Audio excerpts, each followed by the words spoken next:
The Forgotten Threat. The Grand Council chamber of the Galactic Confederation hummed with activity as representatives from 300 species gathered for the emergency session. The massive dome overhead revealed the spectacular view of the Sagittarius Arm, billions of stars watching over the proceedings like silent witnesses. High Counselor Vexera of the Thraxi Collective tapped her ceremonial staff against the crystalline floor. The chamber fell silent as her 7 eyes surveyed the assembly. We face a crisis unprecedented in our 12,000 years of peaceful cooperation, she announced, her translator converting her harmonic speech into standard galactic common. 17 outposts along the outer rim have gone silent in the past 60 days. A wave of murmurs washed through the assembly. The outer rim was considered secure territory, far from any known threats. Ambassador Zoltan of the Meridian Conclave rose from his hovering platform, his gelatinous form rippling with concern. What evidence do we have of hostile action? Natural phenomena, perhaps. Science Director Ethos of the Luminar stepped forward, her skin pulsing with pale blue light. The Luminar were among the oldest spacefaring races, their civilization dating back nearly 30,000 years.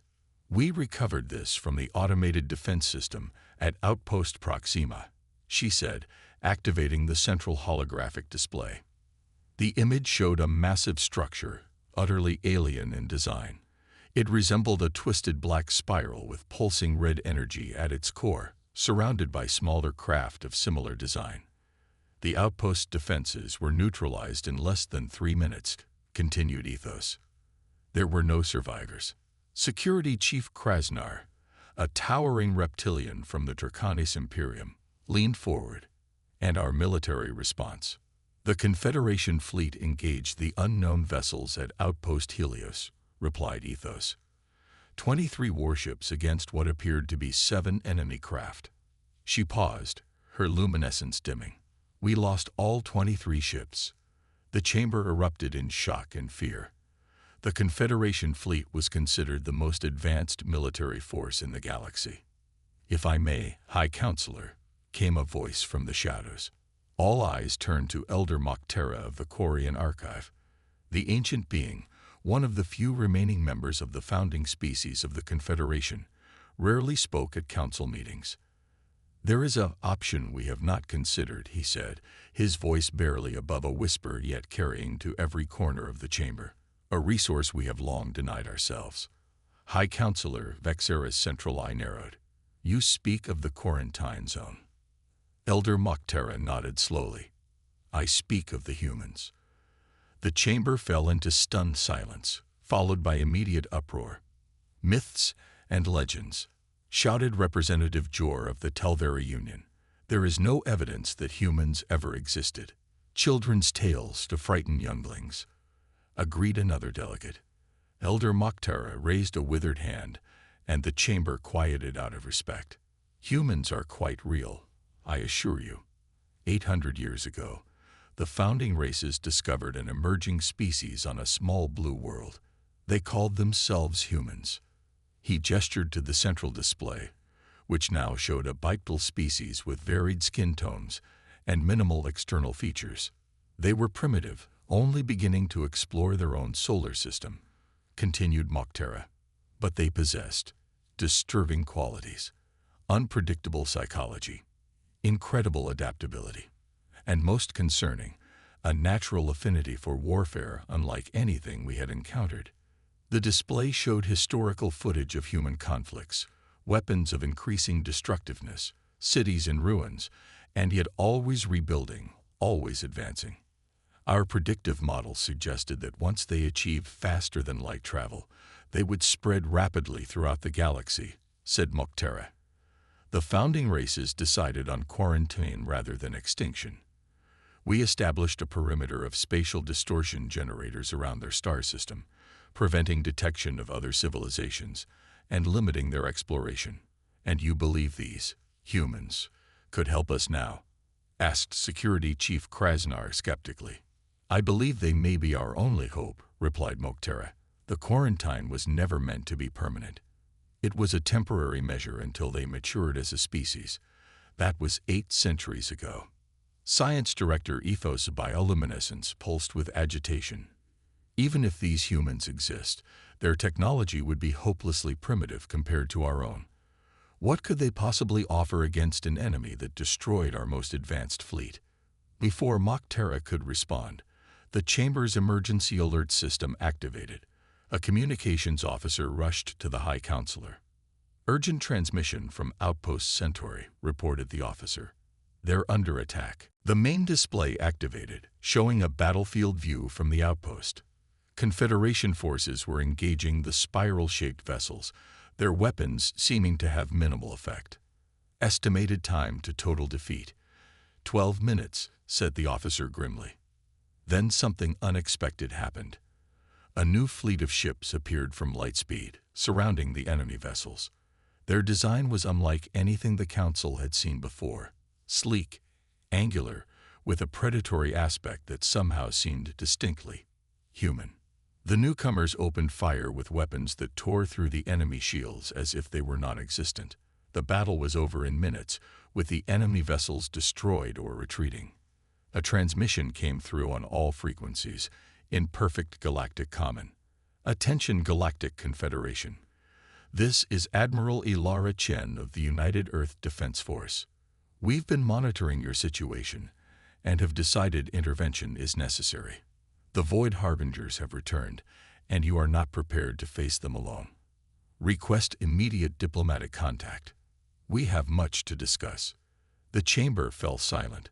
High Counselor Vexera looked to Elder Mok'Tera, who nodded slowly.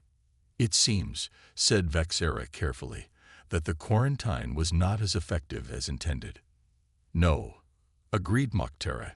"It seems the humans have been watching us all along." 3 days later, a human delegation arrived at Confederation headquarters. Admiral Ilara Chen, a woman of East Asian descent with steel-gray eyes, led the group of 5 humans into the council chamber. Despite their simple appearance, something about their bearing caused even the most formidable delegates to give them space. "For 800 years, you've kept us isolated," began Admiral Chen without preamble. "You believed you were containing a threat. In reality, you created exactly what you feared." She activated a portable holographic projector, displaying a 3-dimensional map of the galaxy. Red markers indicated the locations of destroyed outposts. "The Void Harbingers are not a new enemy," explained Chen. "They visit this galaxy approximately every 1,000 years, harvesting advanced civilizations. Your Confederation isn't the first galactic government they've encountered, just the latest." "How could you possibly know this?" demanded Science Director Ethos. "Because we found their previous victims," replied Chen. "While you thought us safely contained, we were developing technologies you never imagined. 300 years ago, we achieved faster than light travel. 200 years ago, we discovered your quarantine generators and could have disabled them. We chose not to." "Why?" asked High Counselor Vexera. "Because we were curious," said Chen with a small smile. "And because we discovered something far more concerning than your containment policy." She expanded the holographic display, showing ancient ruins on distant worlds, artifacts bearing markings similar to those on the Void Harbinger ships. "We've spent 2 centuries studying their previous incursions," continued Chen. "We've recovered their technology, decoded their communication patterns, and developed countermeasures. We know their weaknesses." "If what you say is true," said Security Chief Krasnar, "why wait until now to reveal yourselves?" "Because until now, we weren't certain we could defeat them," Chen replied honestly. "And because we needed to know if you would be allies worth saving." The chamber erupted in outrage at this statement. Chen waited patiently for the noise to subside. "For centuries, we've observed your civilization," she continued. "Your art, your science, your philosophy, all impressive. But you've forgotten something crucial: the value of struggle. You've engineered a society where conflict is obsolete, where hardship is unknown. You've created paradise, but in doing so, you've lost your edge." Chen's eyes swept across the chamber. "We are offering an alliance, not as subordinates, but as equals. The Void Harbingers are coming in force. What you've seen so far is merely their advanced scout ships. The main fleet will arrive within 6 months. And what do you want in return for this alliance? Asked High Counselor Vexera. When this is over, said Chen, the quarantine ends. Humanity takes its place among the stars, not as a contained threat, but as full members of the galactic community. Elder Moktera stepped forward. I was there when the quarantine decision was made. I believed it necessary then. Perhaps I was wrong. He looked directly at Chen. How can we trust that humanity won't become the very threat we feared? Chen's expression softened slightly. 800 years ago, perhaps we would have. Isolation changes a species, Elder. It forces adaptation, innovation. But it also teaches perspective. She gestured to her team. We could have destroyed your quarantine generators at any time. We could have let the Void Harbingers eliminate you. Instead, we're here, offering help. She extended her hand, a uniquely human gesture of partnership. You feared what humanity might become. Now you need exactly what we have become. The Reckoning. The combined fleet of the Human Confederation Alliance stretched across the viewport of the UESS Thermopylae, Admiral Chen's flagship. Over 10,000 vessels from 400 species arranged in battle formation, preparing for the coming storm. They're still not ready, observed Captain Marcus Rivera, Chen's second-in-command. His dark eyes tracked the movements of the Confederation ships during the joint exercises. They never needed to be, replied Chen. Peace made them soft, but they learned quickly. The bridge doors slid open as Science Director Ethos entered, accompanied by Security Chief Krasnar. Despite 3 months of working together, most Confederation officials still showed signs of discomfort around humans. These two were among the exceptions. The Void Harbinger's primary fleet has been detected crossing the Hydra Expanse, reported Krasnar without preamble. Current trajectory puts them arriving at the Arcturus system within 72 hours. Chen nodded. Exactly as predicted. They'll target the shipyards first. The evacuation of civilian populations is proceeding according to your timetable, said Ethos, her bioluminescence pulsing with a mixture of concern and admiration. Though I must admit, your people's contingency planning is unsettling in its thoroughness. We've had centuries to prepare, replied Chen, and we've always excelled at anticipating the worst. The alliance had not been formed without resistance. Many Confederation species remained suspicious of humanity's motives. Some even suggested that humans had fabricated the Void Harbinger threat as an excuse to end their quarantine. Those doubts had been silenced when the Harbingers struck the Proxima colony. 3 billion sentients lost in a single day. The attack had united the galaxy in a way nothing else could have. Chen activated the tactical display. The Harbingers believe they're facing the same confederation they've encountered before, technologically advanced, but tactically predictable. They don't know about us yet.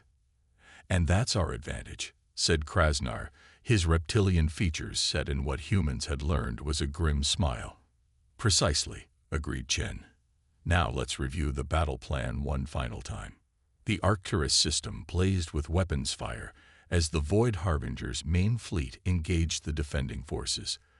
The spiral-shaped vessels moved with unnatural precision, their black hulls absorbing energy weapons while their red cores pulsed with terrible power. From the bridge of the Thermopylae, Admiral Chen watched the first phase of the battle unfold. Confederation ships fought valiantly, but were consistently outmaneuvered by the Harbinger's superior technology. Primary fleet taking heavy losses, reported Captain Rivera.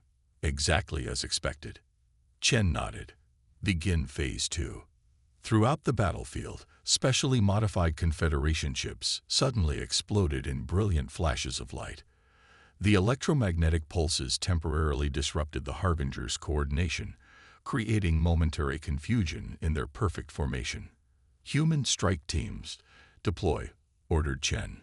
From hidden positions throughout the system, 500 human vessels decloaked simultaneously. Unlike the larger Confederation ships, These were small, agile craft designed for a single purpose: to deliver specially trained boarding parties onto the Harbinger vessels. The Harbingers rely on their technological superiority, Chen had explained during the planning sessions. They've never faced an enemy willing to engage them in close combat. They've never experienced the chaos of hand-to-hand fighting. Now, throughout the enemy fleet, human strike teams breached the Harbinger vessels. Armored soldiers moved through alien corridors, planting quantum disruptors at key points before extracting. Strike teams report 87% success rate, announced Rivera. Disruptors activated in 3, 2, 1. Throughout the battlefield, Harbinger vessels began to falter as their quantum communication networks collapsed. The perfect coordination that had made them so formidable gave way to confusion and individual action. "Now," said Chen, her voice calm but intense, "all ships execute maneuver Leonidas." The remnants of the Confederation fleet suddenly broke formation, appearing to flee in disarray. The Harbingers, sensing victory, pursued, exactly as Chen had predicted they would. The fleeing ships led the Harbingers directly into the waiting human main fleet, 1,000 warships, their hulls bristling with weapons specifically designed to counter Harbinger technology. "All ships, open fire," ordered Chen. The darkness of space was illuminated by the combined firepower of humanity's arsenal. Specialized quantum phase torpedoes bypassed the Harbinger's shields. Graviton lances tore through their hulls. For the first time in their long history of galactic conquest, the Void Harbingers experienced something unfamiliar: fear. "They're attempting to regroup," reported Rivera. "Execute maneuver Thermopylae," commanded Chen. The human fleet split into 3 battle groups, encircling the disorganized Harbinger forces. There would be no escape, no retreat. This was the culmination of 2 centuries of preparation, of studying ancient battles and developing the perfect counter-strategy. In the command center of the Confederation flagship, High Counselor Vexera watched the battle unfold with a mixture of awe and horror. "They fight like nothing I've ever seen," she said quietly to Elder Mokhtera. "This is what we feared," replied the Elder. "This capacity for warfare, this instinct for violence. And yet," said Vexera, "they fight not for conquest, but for protection. Perhaps we misjudged them." On the bridge of the Thermopylae, Admiral Chen received a transmission from the largest Harbinger vessel, the first attempt at communication since the conflict began. A being appeared on the view screen, its form shifting between states of matter, centered around a core of swirling darkness. When it spoke, its voice seemed to resonate from within the listeners themselves. "You are unexpected," it stated, voice resonating with something akin to confusion. "This pattern has not occurred in 16 cycles of harvest." "We're humanity," replied Chen calmly. "You'll find we specialize in the unexpected." The being's form shifted more rapidly, suggesting agitation. "Your species was not detected in our previous assessment. You were not factored into our calculations. That was the point of the quarantine," said Chen with grim satisfaction. "Though not in the way the Confederation intended." "You cannot prevail," insisted the being. "We have harvested 1,000 galaxies. We are eternal." "Perhaps," acknowledged Chen. "But you've never faced humans before." She cut the transmission with a gesture. "All ships, execute final attack pattern. No mercy." The human fleet closed in for the kill, their weapons tearing through the once invincible Harbinger vessels. The battle lasted another 6 hours, but the outcome was never again in doubt. When it was over, the Arcturus system was littered with the wreckage of both fleets. The human losses were substantial, but the Void Harbingers had been utterly destroyed. 1 month later, Admiral Chen stood before the Galactic Confederation in the Grand Council chamber. The atmosphere was markedly different from her first appearance. Gone was the suspicion, replaced by respect, and, in some cases, admiration.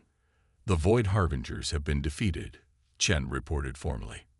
"Our scientists believe we've eliminated approximately 60% of their total force. The remainder has retreated beyond the galactic boundary." Will they return? Asked High Counselor Vexera. Eventually, replied Chen honestly, but not soon. And when they do, we'll be ready for them. All of us together. Elder Mokhtara stepped forward. 800 years ago, we made a decision based on fear. We saw humanity's capacity for warfare and violence, and we chose isolation rather than integration. The ancient being bowed his head slightly. We were wrong. Chen nodded in acknowledgement. Fear is understandable. Humanity's history is bathed in blood. We've fought countless wars amongst ourselves, but those conflicts forged us into what we are today. A species that will never surrender, never stop fighting when those we protect are threatened. She gestured to the viewport, where Earth ships worked alongside Confederation vessels to rebuild damaged infrastructure. This is humanity's true nature. Not just warriors, but builders. Not just destroyers, but protectors. High Counselor Vexera raised her ceremonial staff. The quarantine is officially ended. Earth and all human colonies are recognized as full members of the Galactic Confederation, with all rights and privileges thereof. The chamber erupted in applause. As the formalities concluded, Science Director Ethos approached Chen privately. There's something I don't understand, she said, her bioluminescence reflecting curiosity. How did humanity advance so quickly while in quarantine? Even with your adaptability, the technological leap seems impossible. Chen smiled enigmatically. The quarantine wasn't as perfect as the founders believed. Signals leaked. Occasionally, ships passed close enough for observation. We learned from watching you, studying your conflicts and technologies from afar. But the weapons you used against the Harbingers, pressed Ethos, they were far beyond even our understanding. Because we had something you lacked, explained Chen. Necessity. For centuries, we prepared for the worst-case scenario, that someday we would need to fight our way out of isolation. That focused our development in specific directions. She looked out at the stars, countless worlds now open to humanity. The quarantine didn't contain a threat, Director Ethos. It created precisely what the galaxy needed when the Harbingers returned. A species that remembered how to fight. As human ships began the journey to their new allies' homeworlds and Confederation vessels prepared to visit Earth for the first time, Admiral Chen knew that the galaxy would never be the same. The myths of humanity had become reality, and the stars themselves would bear witness to what came next. The quarantine had ended. Humanity's true journey was just beginning.